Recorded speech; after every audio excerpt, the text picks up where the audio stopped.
una investigación personal que hice sobre el virus de las aves, el bird flu.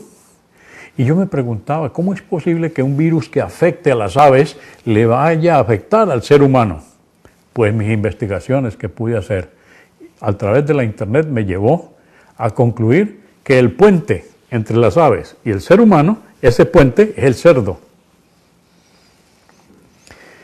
Además, los médicos musulmanes siempre dieron importancia a la observación de las normas higiénicas en el tratamiento de las enfermedades.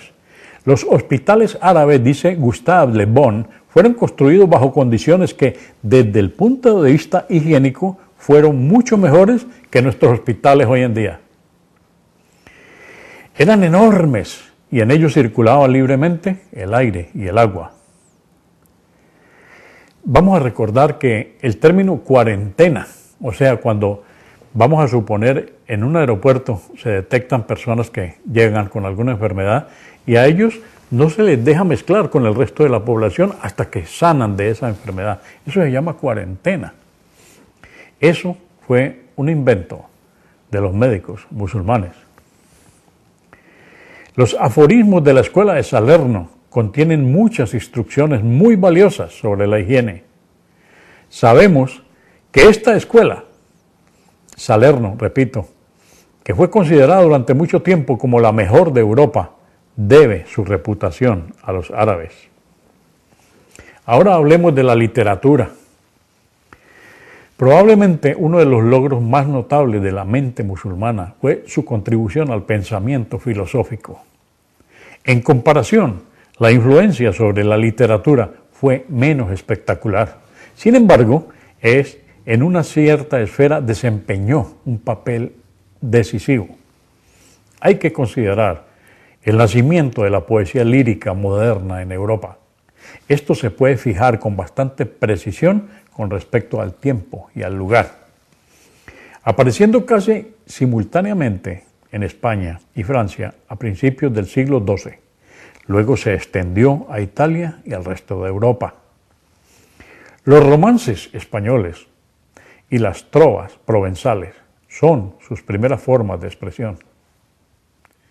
El renacimiento de la literatura en los países de Languedoc supera los límites de la historia literaria, marca el punto decisivo en la civilización de Occidente. Sería imposible exagerar el valor creativo e inspirado de la poesía provenzal, tanto en el mundo del sentimiento como el de las artes. Es la poesía moderna, quizás más aún que la poesía latina.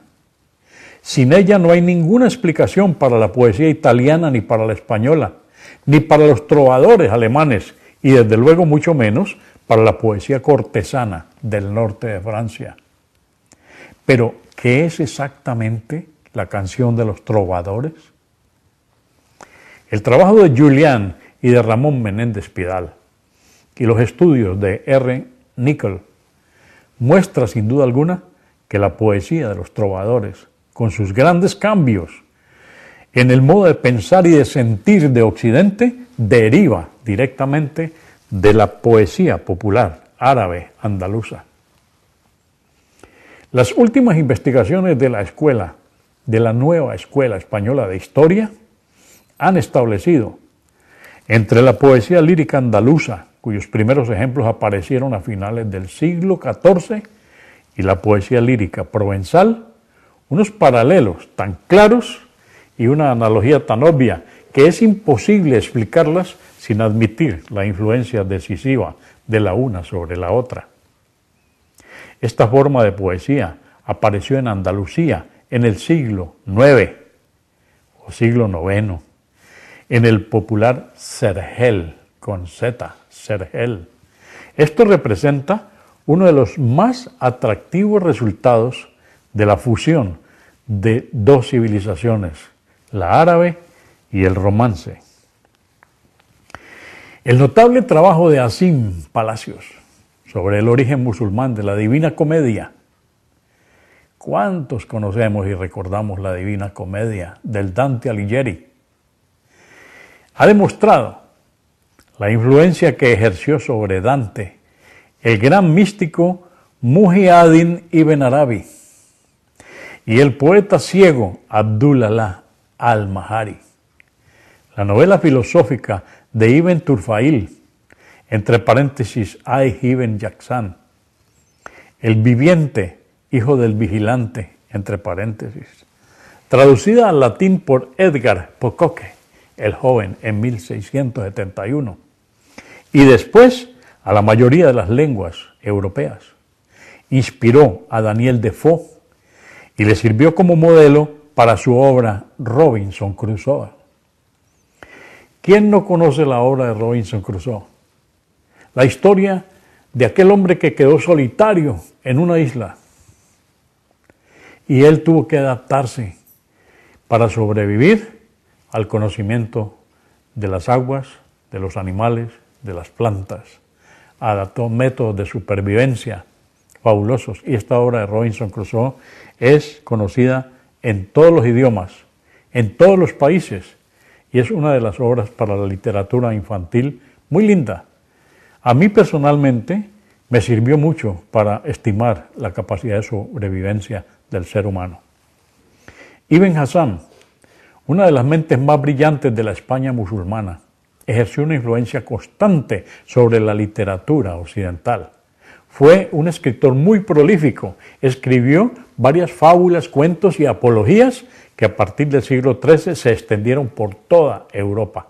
Este nombre, Ibn Hazm, una de las mentes más brillantes de la España musulmana. Hablemos de la obra Don Quijote, de Miguel de Cervantes Saavedra. Está esta obra profundamente imbuida del espíritu árabe. Se puede concluir diciendo, como hace Philip Hitti, que, en general, la contribución árabe más valiosa a la literatura de Europa medieval fue su influencia sobre la forma, gracias a la cual la imaginación occidental pudo liberarse de las reglas impuestas por la tradición. Pero no se puede cerrar este capítulo sobre la literatura musulmana sin mencionar la poesía persa, que es su máximo ornamento, cual ciertamente no contribuye de una forma directa a la evolución del pensamiento occidental ni al refinamiento de la sensibilidad occidental, pero por su maravilloso colorido, por su delicado lirismo, suntuoso y sutil al mismo tiempo, y por su gracia soberana, se ha ganado la admiración del mundo entero. Goethe, hablando con el canciller von Minel, dijo una vez: a lo largo de 5 siglos, los persas tuvieron solamente 7 poetas que ellos consideraban como verdaderos maestros. Pero incluso entre aquellos que rechazaron, los había mejores que yo, dice el canciller von Minel. Hafiz fue el primer poeta persa que consiguió verdadera fama en Europa.